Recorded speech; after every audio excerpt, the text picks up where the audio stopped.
বীর শহীদদেরকে মাঝে পরিবারদের মাঝে আর্থিক ব্যবস্থা করবে। ভাইরা আমার, আজকের এই অনুষ্ঠানে আমি দু একটি কথা বলে আমি শেষ করব।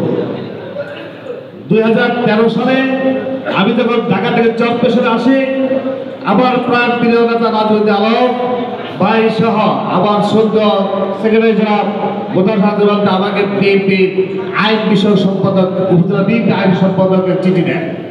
আমি তাদের নির্দেশে চরপেশন উপজেলায় সে পেশির সরকারের আমলে আমার 7 থেকে 8টি মার্ডার মামলা আমি এদের নির্দেশে আমি খালাস করেছি। আমাদের উদাহরণস্বরূপ আমাদের মালা রেখে রয়েছে।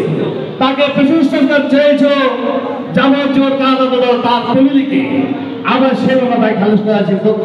শ্বশুর সেনের আমাদের হাজি কামাল সহ 7-8টি মামলা, অসংখ্য শাসন মামলা, আইনি মামলা, আমরা পেশির সরকার আমলে আমরা এই আদালত থেকে এদেরকে খালাসের ব্যবস্থা করেছি আমাদের আলম ভাই নির্দেশে, সেক্রেটারি সাহেবের নির্দেশে, বেআইনি সাহেবের নির্দেশে আমরা অনেক আইনি মামলা খালাস করেছি। আমরা এই কথা এই জন্য বলেছি, আমাদের এই কিন্তু এখনো যায়নি।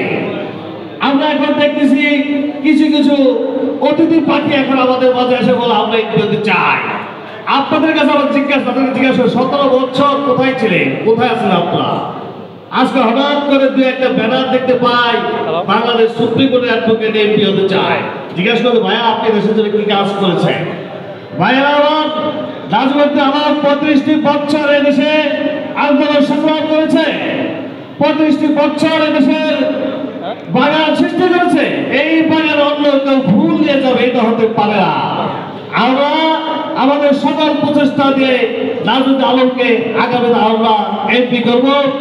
রাজনীতি আলমের পক্ষে একটা মেসেজ দিতে চাই, এই রাজনীতি আলমকে এমপি করতে যে আগামী আন্দোলন সংগ্রামে যত করতে হবে, আমি আপনাদের প্রতিনিধি হিসেবে বলে দেবো সকল প্রকার সহায়তা আপনারা আদালত পাবেন, কোন রকম অসহায়তা আপনারা পাবেন না। কারণ আমাদের এক জায়গায় আইনজীবী আছে বিএনপি, আমরা আপনাদের সার্বিক সহায়তা করবো ইনশাআল্লাহ। ভবিষ্যতে রাজনীতি আলমের শুভ কামনা করে চরপেশন রাজনীতি আলমকে এমপি করার আশ্বাস থেকে আপনার প্রত্যাশা করে আমি অসংখ্য শেষ করছি। আসসালামু আলাইকুম।